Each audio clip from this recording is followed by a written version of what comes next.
Imagine uma árvore antiga, tão antiga que quando você encosta a mão em seu tronco, parece ouvir vozes que não têm pressa. Vozes de avós, bisavós, ancestrais esquecidos pelo nome, mas vivos no sangue. Agora imagine que essa árvore não é apenas madeira, folha e raiz. Ela é portal. Ela é memória, ela é relógio sagrado, ela é Iroko. Saravá, minha gente de fé. Que a bênção dos orixás alcance cada coração que chega para aprender, respeitar e sentir. Hoje vamos falar de Iroko, também chamado Iroko, Iroko ou Roko. Um orixá antigo, profundo, silencioso e muito respeitado. Iroko não é daqueles que fazem alarde. Ele não precisa gritar para ser ouvido, porque o tempo não grita. O tempo passa, o tempo marca, o tempo cobra, o tempo cura. Iroko é a força sagrada da árvore ancestral. Em muitas tradições de matriz africana, especialmente nos cultos ligados ao Ketu e ao Jeje, Iroko está associado à grande árvore, à ligação entre o céu e a terra, ao mistério da existência e à dimensão do tempo. Na tradição Angola e Congo, essa força se aproxima do Inquisi-tempo, mostrando que em muitos caminhos sagrados, a humanidade sempre reconheceu uma verdade. Existe uma inteligência divina conduzindo o início, o meio e o fim de todas as coisas. Quando falamos de Iroko, não falamos apenas de uma árvore. Falamos da árvore da criação. Falamos da primeira árvore plantada, aquela por onde os orixás desceram à terra. Suas raízes mergulham no mistério da origem. Seu tronco sustenta a memória do mundo. Sua copa toca o invisível.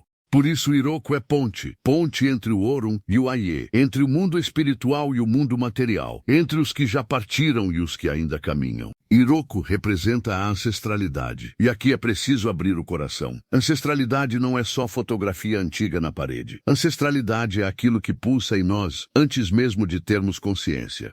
É o jeito de olhar, o modo de resistir, a intuição que avisa, a força que levanta quando tudo parece perdido. Quando respeitamos Iroko, respeitamos nossa origem. Quando desrespeitamos Iroko, desrespeitamos a raiz que nos sustenta. Por isso, diante de Iroko, ninguém deve chegar com soberba. Ninguém deve bater no peito dizendo que manda no próprio destino, como se estivesse sozinho no universo. Iroko ensina que cada escolha tem tempo, cada promessa tem peso, cada palavra tem consequência.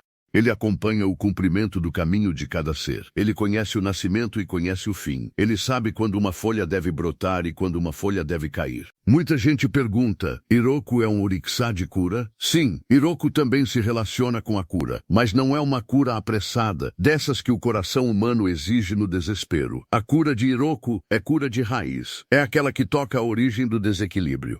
Às vezes, para curar o corpo, é preciso curar a memória. Para acalmar a mente, é preciso reconciliar-se com o passado. Para abrir o caminho, é preciso honrar quem veio antes. Iroko também pode ser invocado em situações muito difíceis. Desaparecimentos, problemas graves de saúde, questões profundas da mente, confusões espirituais que parecem não ter explicação simples. Mas é preciso lembrar, Iroko é implacável no sentido sagrado da palavra. Ele não é injusto, ele é exato. Ele não se deixa comprar por aparência, nem enganar por promessa vazia. Diante dele, vale a verdade. Nas casas tradicionais, Iroko não costuma se manifestar como outros orixás em festas de santo. Sua reverência é muitas vezes feita junto à árvore que o representa. A árvore é seu assentamento vivo, seu símbolo mais direto, seu corpo sagrado diante dos olhos humanos. A gemeleira branca, a figueira brava e outras árvores grandiosas são lembradas como morada dessa força ancestral. Não é à toa que uma árvore antiga impõe silêncio. Quem tem sensibilidade sabe. Ali mora uma presença. E aqui fica um ensinamento importante para a vida moderna. Hoje, muita gente perdeu a capacidade de reverenciar. Tudo precisa ser rápido, tudo precisa responder na hora, tudo precisa caber na tela de um celular. Mas Iroko nos puxa para outro ritmo. Ele diz, olhe para a árvore.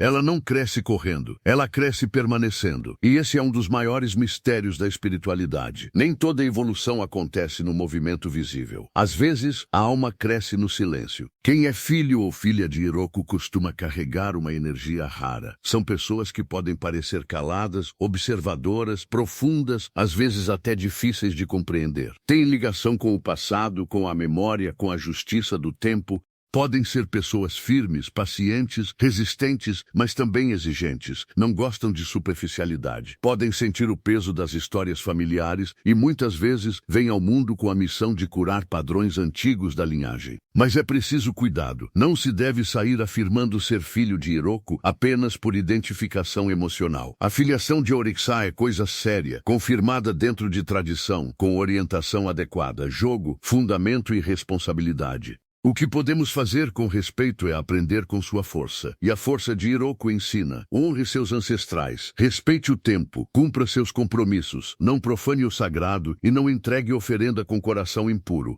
Agora escute esta lenda com atenção, porque lenda de Orixá não é conto vazio. É ensinamento vestido de história. Conta-se que havia uma mulher que desejava muito ter um filho. Seu coração sofria com essa ausência. Ela procurou o Babalaô, e ele orientou que fosse até a árvore de Iroko, oferecendo comidas, bebidas e panos bonitos, enfeitando o pé da árvore sagrada. Mas havia um preceito: antes de entregar o ebó, ela deveria guardar resguardo, manter o corpo limpo e respeitar a preparação espiritual. A mulher preparou tudo, levou os panos, as comidas, as bebidas, enfeitou o tronco de Iroko com laços vistosos, mas esqueceu ou desconsiderou uma parte essencial do preceito. Aproximou-se do sagrado sem cumprir a limpeza determinada. E Iroko, que conhece o que está por dentro, irritou-se com aquela falta de respeito. Então a grande árvore abriu uma boca em seu tronco e engoliu a mulher quase por inteiro, deixando apenas a cabeça e os ombros para fora. A aldeia correu assustada. A mulher gritava por socorro. O Babalaô chegou, consultou o sagrado e viu a falha cometida. A mulher, arrependida, reconheceu sua ofensa. E Iroko, que é firme, mas não é cruel, permitiu que ela fosse libertada.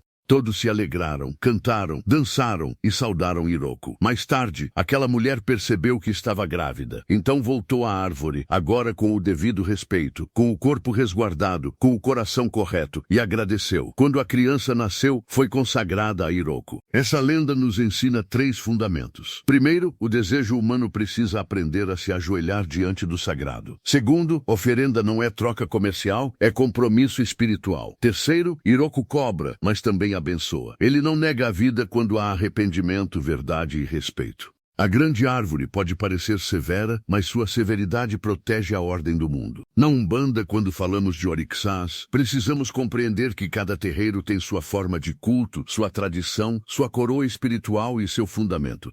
Iroko não é tão cultuado na Umbanda popular quanto Oxalá, Ogum, Xangô, Iemanjá, Oxum ou Yansan, mas sua força é reconhecida quando se fala de tempo, ancestralidade, mata antiga, árvore sagrada e justiça silenciosa. Em algumas casas, sua energia se aproxima do mistério do tempo, das linhas de cura e dos fundamentos ligados aos mais velhos da espiritualidade. E eu digo sempre, quem quer compreender Iroko deve aprender a olhar para uma árvore sem pressa. Veja as raízes, elas descem, veja o tronco, ele sustenta, veja os galhos, eles se abrem, veja as folhas, elas respiram, veja os frutos, eles alimentam, veja a sombra, ela acolhe. Tudo isso é ensinamento. A árvore não pergunta quem merece sombra, ela oferece. Mas quem corta a raiz não pode reclamar quando perde o abrigo. Muitas pessoas buscam Iroko quando querem resposta rápida, mas Iroko responde com maturidade. Às vezes, ele responde fazendo esperar. E esperar, para o ser humano ansioso, parece castigo. Mas no sagrado, esperar pode ser preparo. A semente não vira árvore no dia seguinte. O fruto não amadurece por desespero. A cura não se firma se a raiz ainda está doente. O tempo de Iroko não é atraso, é fundamento. Se esta mensagem está tocando seu coração, deixe nos comentários uma palavra de respeito aos seus ancestrais. Pode ser o nome de alguém que abriu caminho para você, pode ser uma saudação, pode ser simplesmente: eu honro minhas raízes. E se este caminho de fé fortalece sua caminhada, acompanhe este canal, compartilhe com quem precisa ouvir e permita que mais pessoas conheçam a beleza e a profundidade dos orixás. Agora vamos falar de reverência. Reverenciar Iroko não significa sair fazendo oferenda sem orientação. O sagrado exige conhecimento.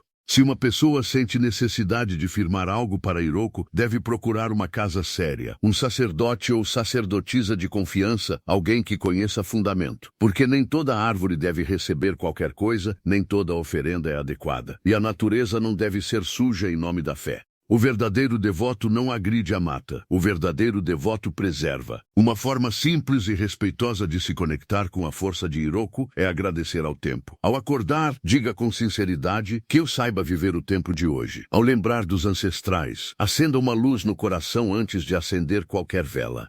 Ao passar por uma árvore antiga, cumprimente em silêncio. Não precisa espetáculo. A espiritualidade profunda muitas vezes mora nos gestos simples. E se o coração pedir uma prece, podemos elevar o pensamento assim: Sagrado Iroko, árvore do tempo, guardião das raízes e da ancestralidade, cubra-me com tua sombra serena. Ensina-me a respeitar o passado, a compreender o presente e a preparar o futuro com sabedoria. Que minhas raízes sejam firmes, que meu tronco seja forte, que meus caminhos cresçam em direção à luz. Se houver em mim impaciência, dá-me maturidade. Se houver esquecimento, devolve-me memória. Se houver desequilíbrio, conduz-me à cura. Que eu honre meus ancestrais, cumpra minha palavra e caminhe no tempo certo. Salve Iroko, salve a árvore sagrada, salve o tempo de Deus. Iroko também nos recorda uma verdade que muita gente evita. Ninguém vence o tempo pela vaidade. O corpo muda, as relações mudam, as fases mudam. O que hoje é começo amanhã será memória. E o que hoje parece fim no mistério espiritual pode ser apenas transformação.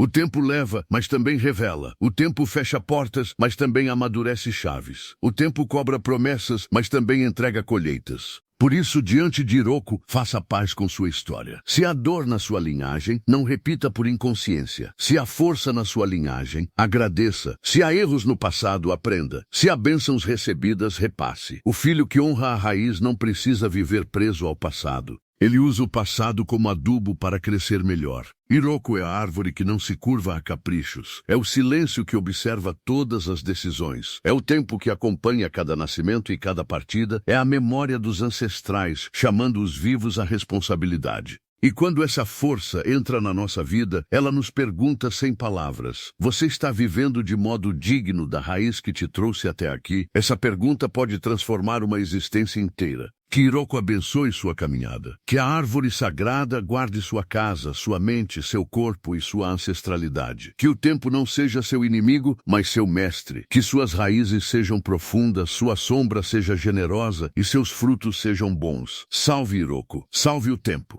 Salve a ancestralidade. Saravá.